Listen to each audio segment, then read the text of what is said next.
everybody. I'm sorry if you can hear the roadwork next door. It's a bit loud, isn't it?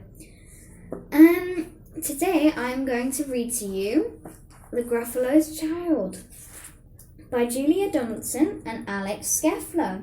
Julia Donaldson wrote this book with her own pen. Can you believe that? Well, I certainly can't.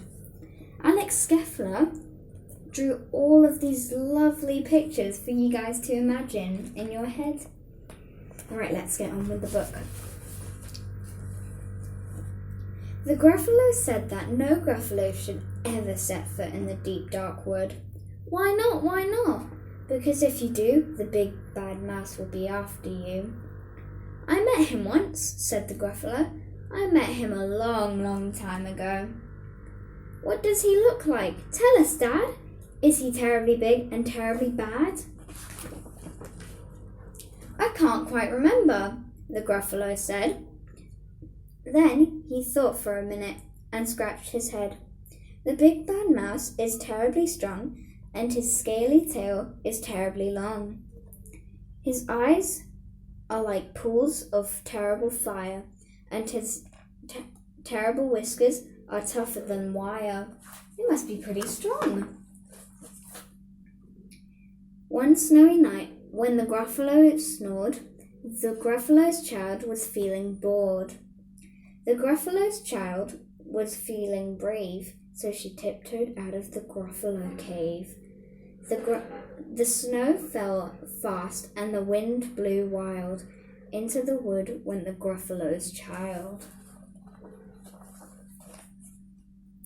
Aha! Oh-ho! A trail in the snow! Whose is this trail, and where does it go? A trail poked out of a long pile house. Could this be the tail of a big bad mouse? Out slid the creature. His eyes were small, and he didn't have whiskers. No, none at all. You're the mouse. You're not the mouse. Not I, said the snake. He's down by the lake, eating Gruffalo cake. The snow fell fast and the wind blew wild. I'm not scared, said the Gruffalo's child. Aha! Oh-ho! Marks in the snow! Whose are these claw marks? Where do they go? Two eyes gleamed out of the treetop house. Could these be the eyes of a big bad mouse? Down flew the creature. His tail was short, and he didn't have whiskers of any sort. You're not the mouse. Twoo!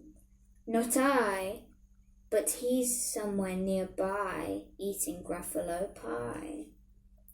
The snow fell fast and the wind blew wild. I'm not scared, said the Gruffalo child. Aha! Oh-ho! A track in the snow. Whose is this track and where does it go? Whiskers at last, and an underground house.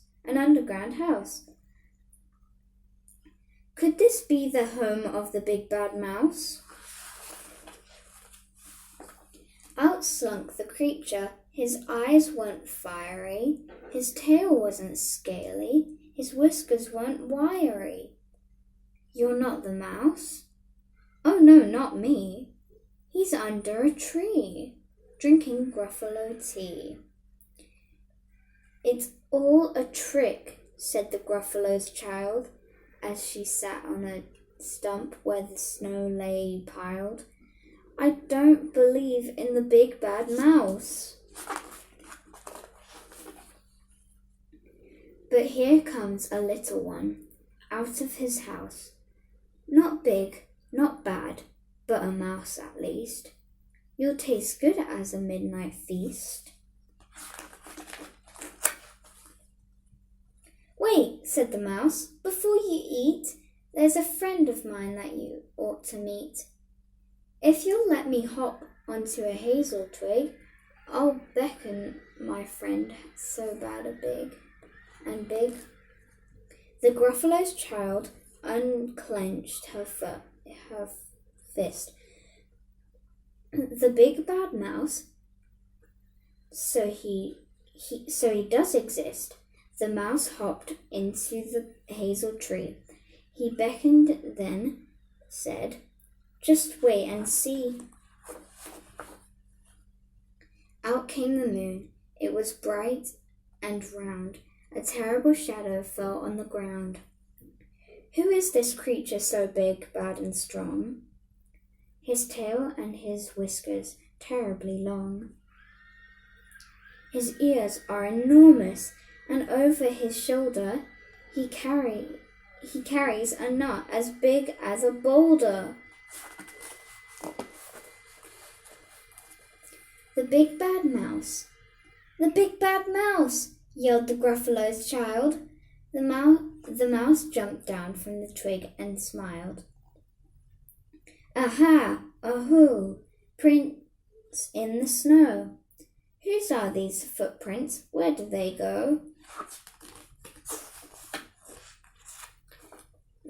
The footprints led to the Gruffalo cave, where the Gruffalo's child was a bit less brave. The Gruffalo's child was a bit less bored. And the Gruffalo snored and snored and snored. And that's it. Thank you for hopping in and saying hello. I hope you enjoyed.